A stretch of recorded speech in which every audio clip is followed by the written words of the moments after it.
صحیح فرید صاحب ہیں سکھر سے. جی السلام علیکم فرید صاحب. وعلیکم السلام. ڈاکٹر صاحب کیسے ہیں آپ؟ جی اللہ کا شکر ہے. ڈاکٹر صاحب بہت خوش قسمتی ہے کہ میں آپ سے بات کر رہا ہوں اور ہمارے مہران چینل پہ آپ آئے ہیں. آپ کا بہت شکریہ.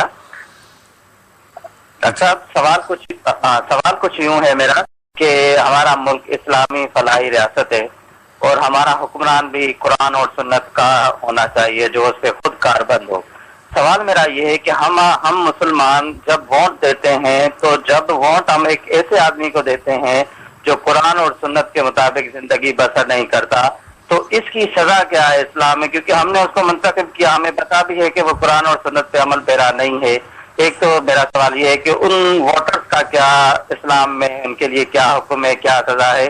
اور دوسری یہ ہے کہ ہمارے دین اسلام کے اندر سالانہ طور پہ ایئرلی جو آج کے دور میں زیادہ کچھ ہو گیا ہے کہ پیدائش, وفات یا شہادت کو با ایئرلی منایا جاتا ہے, یہ اسلام کے روح سے کیسا ہے؟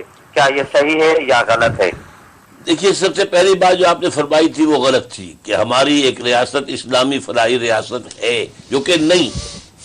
آپ نے ایک غلط اس کی پکچر پیش کی جو کہ وہ نہیں ہے. وہ اگر ہوتی تو یہ مسائل پیدا ہی نہ ہوتے جو آپ بیان کر رہے ہیں. وہ تو ریاست نہیں ہے, ریاست اس رخ پر نہیں گئی ہے. ہم نے وہی 1935 کا جو قانون تھا اسی کو لے کر جو ہے آگے بڑھا کر اسی کا اپنا نظام بنا رکھا ہے. نظام پورا کا پورا وہی ہے جو انگریز چھوڑ گیا تھا. پوری ہماری معیشت سود کے اوپر ہے, بینکوں پر ہے, جس کے بارے میں علامہ اقبال کہتا ہے این بنوک این فکر چالاک یہود. یہ جو بینکنگ کا نظام ہے یہ یہودیوں کی چالاک اور شریر اور شیطانی ذہن کی پیداوار ہے. نور حق پر سینہ آدم ربود, اس نظام نے انسان کے اندر اللہ نے جو اپنا نور رکھا تھا, روح رکھی تھی, نفخت فیہ من روحی, وہ نکال کر باہر کر دیا.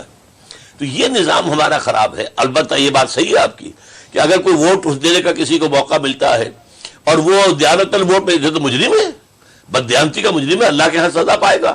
اگرچہ یہ کوئی کاگنیزیبل آفنس نہیں ہو سکتا آپ کے قانون کے تحت, جسے آپ کہتے ہیں کہ قابل دخل اندازی پولیس کو معاملہ, لیکن اللہ کے ہاں اخلاقی طور پر تو یہ قانون جو ہے یہ جرم ہے اور اس جرم کی سزا دینی پڑے گی.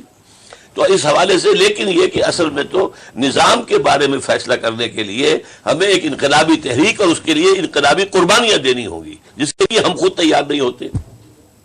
اور ڈاکٹر صاحب یہ اس کا دوسرا بھی سوال تھا کہ یہ سالانہ جو یہ جشن منائے جاتے ہیں مختلف اوکین کے, اس کی شرعی؟